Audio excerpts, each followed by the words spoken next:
Magandang araw! Today, we embark on a journey to one of the most historic landmarks in the Philippines, the Barasoain Church in Malolos, Bulacan. As we travel from home to this sacred site, we carry with us not just curiosity, but also a deep sense of appreciation for our nation's cultural heritage. This church is not just another place of worship. It is a silent witness to the triumphs, struggles, and aspirations of the Filipino people. Let us rediscover its story together.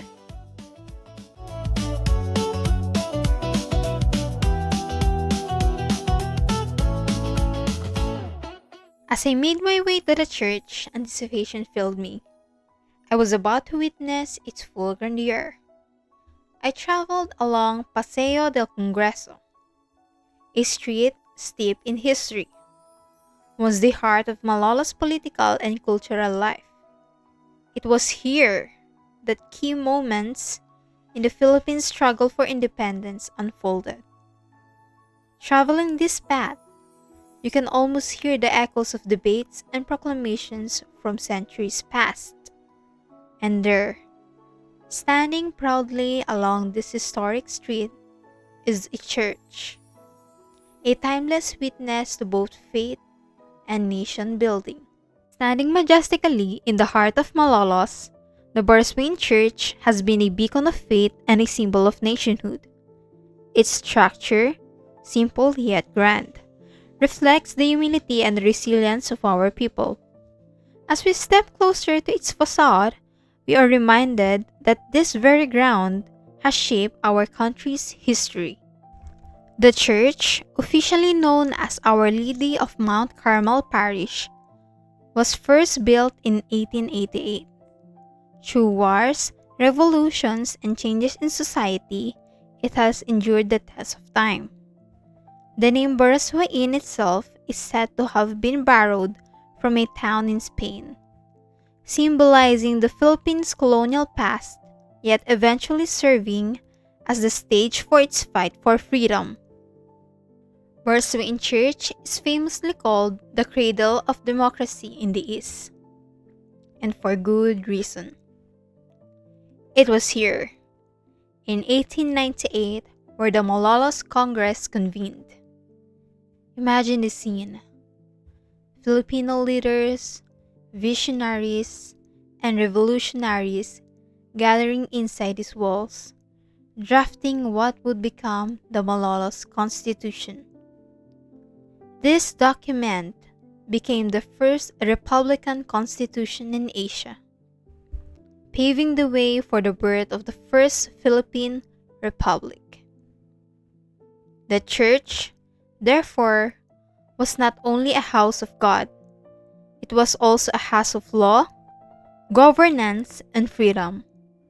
It symbolizes the moment when Filipinos proved to the world that we were capable of self-rule, of defining our own destiny as a people. Stepping inside Barasoain Church, one is immediately struck by its solemn beauty. The vaulted ceilings rise high above, their arches drawing the eyes heavenward, as soft light filters through stained glass and scatters gentle colors across the stone floor. The wooden pews, worn smooth by centuries of worshippers, seem to carry the weight of countless prayers whispered in silence.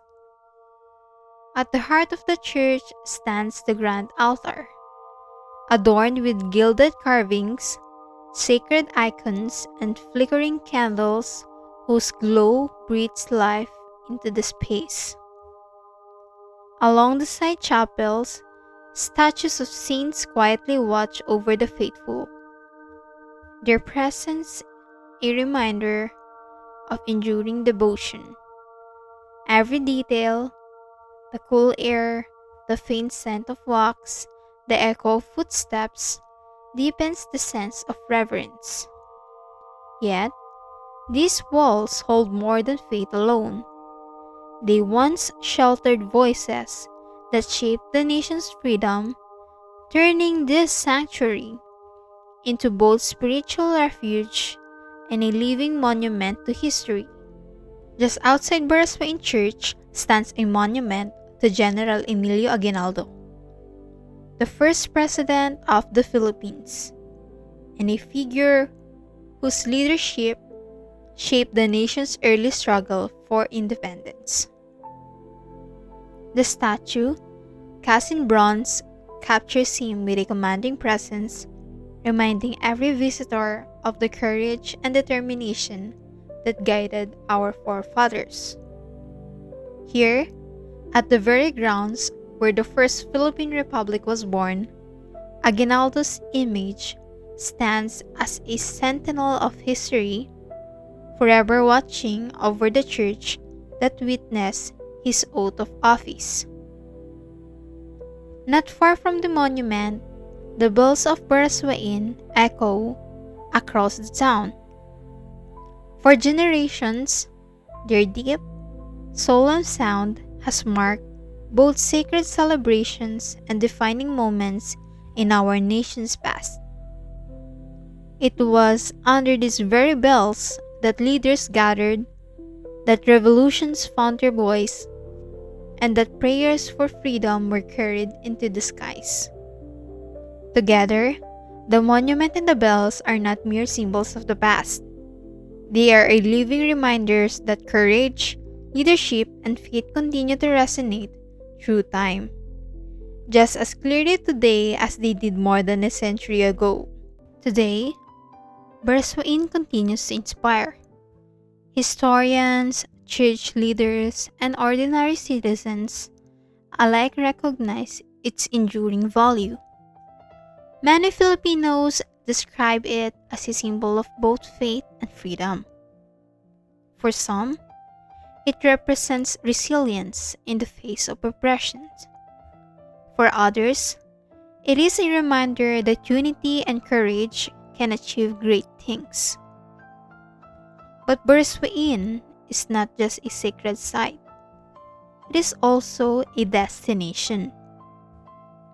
Tourists from all over the country and even from abroad come here to admire its timeless architecture, to feel the serenity of its grounds, and to stand in the very halls where our history was written.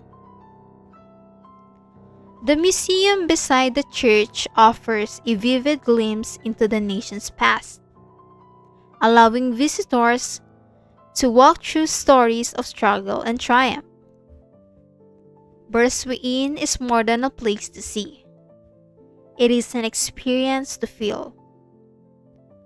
Personally, I see it as a living classroom, one that teaches us about sacrifice, leadership, and love of country, while reminding every visitor that our identity as Filipinos is forever rooted in both faith and freedom.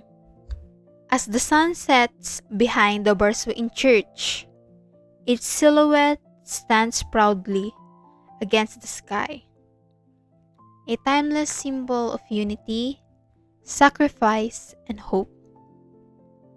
This place is more than just bricks and stones. It is the heart of a nation that once declared its freedom, and a constant reminder that democracy is a gift we must protect. The Barasoain Church, our cradle of democracy in the East, remains an enduring testament to the resilience and faith of Filipino people. May we continue to honor, preserve, and draw inspiration from it, so that the future generations may also learn to love and cherish our heritage. Maraming salamat, and may our journey through history continue to guide our future.